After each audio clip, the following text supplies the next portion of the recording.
I want to talk to our panel first up tonight about the 3.5% hike to the minimum wage. Look, that was announced on Tuesday by the Fair Work Commission. I mean, it's good news, I guess, if you're a student or starting out in your first job, but it's not such great news if you're a small business already struggling to make ends meet, only to be told you have to pay your staff even more. Who better to have to talk about that than our panel tonight, Small Business Women Australia CEO Amanda Rose and Sky News contributor Joe Hildebrand, who's a long way away from his first job. Amanda, how tough's this going to make it if you're an operator running a little cafe? That's the thing is with small businesses, they want to pay people well, right? They don't want to be skimpy, but the reality is when a minimum wage increases, hospitality and retail and places like that rely on, the students and people that are on minimum wage to survive, literally have to let go of a staff member to make that up. And don't forget, super is also increasing from the 1st of July. And the big companies usually absorb that. So what they do with the package for an employee, they'll actually say, well, your salary's dropped because the super's gone up because it's in a package. But a small business owner, they're actually paying it and they're doing the right thing. So something like this, yes, it's great. And I think people do need more money, but people need to consider that if you continually go down that path, small businesses won't be able to survive. They will close down. Then there will be no jobs at all. So it's that balancing act, which they're not doing well because insurance costs have gone up 20%, electricity or energy costs have gone up 30%. Small businesses can't hold on anymore.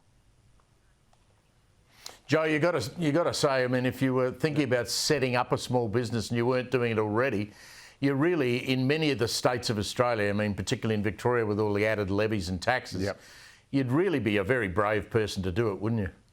Yeah, I'm a big fan of a decent minimum wage, and I think the lowest paid employees deserve that 3.5%. And of course, they're going to spend it too. So that's the other thing. That money will go back into the economy because they'll have basically no income that they don't have to spend because they have to spend it all to get by.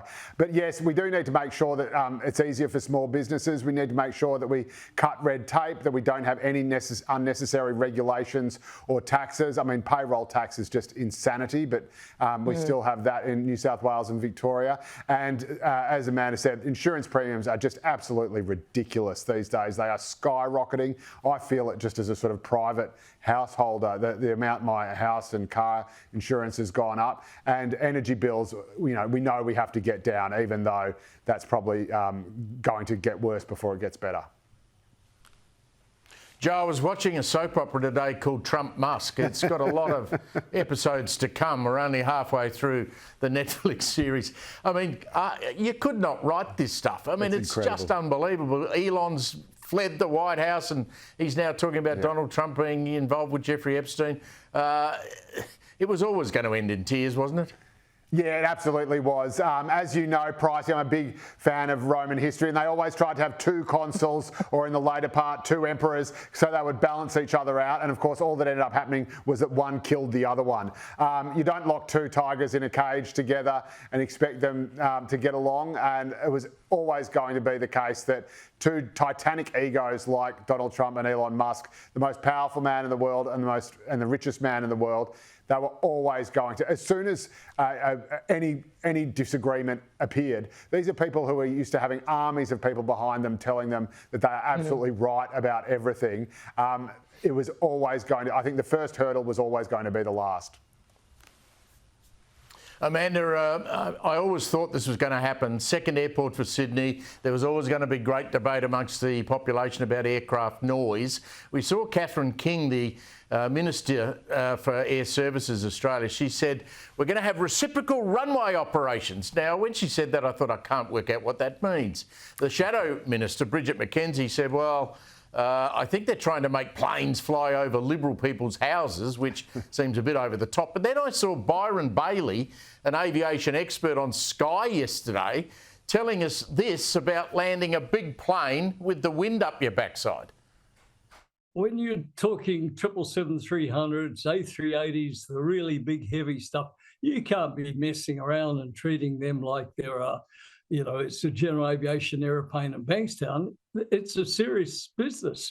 and pilots have the ultimate authority to accept or refuse.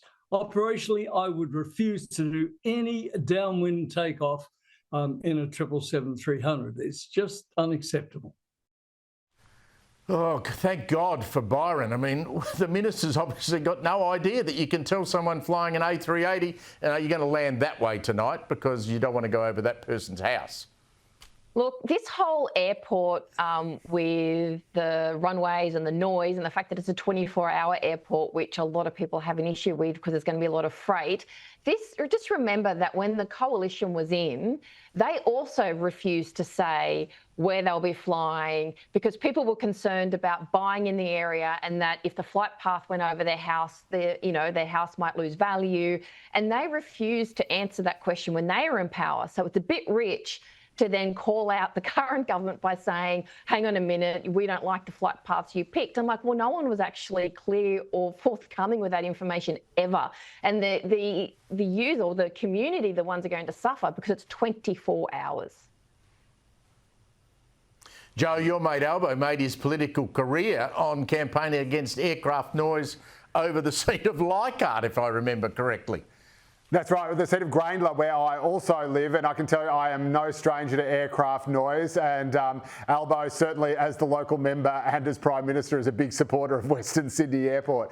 But this is going to be an incredible development. It's going to be an absolute game changer. You need to have a 24-hour airport in Australia's largest city. We are at the opposite end of the world. But not just over Western Sydney, Joe, because it's not 24 hours over in the east. So from the community's perspective, it's not fair. No, it's not. And again, I don't really have much of a problem with lifting curfews at Sydney Airport. You do get used to the noise, and there's ways to mitigate it by having the planes taking off and landing in different directions and along different paths. So it's not the same areas that are hit again and again. The pilot just told us you can't do that, Joe. You can't have them land different directions. You've got to. It's the wind that decides where the plane's going. Well, this is a different thing. So this is the question of whether or not you should have planes. And this, I must admit, I'm no expert, but this does sound pretty weird to me. Which is none of us are not experts. The seats that they're flying Byron over, is. but the fact that that's right. But I think Byron was talking about the fact that they're flying in opposite directions on the same strip. But I don't think he's talking about noise. I think he's talking about the fact that they're flying in opposite directions towards each other. Yeah, he's talking about safety. We'll reignite this argument next week. Thank you both. Have a great weekend. If you've got a long weekend, have a great long weekend.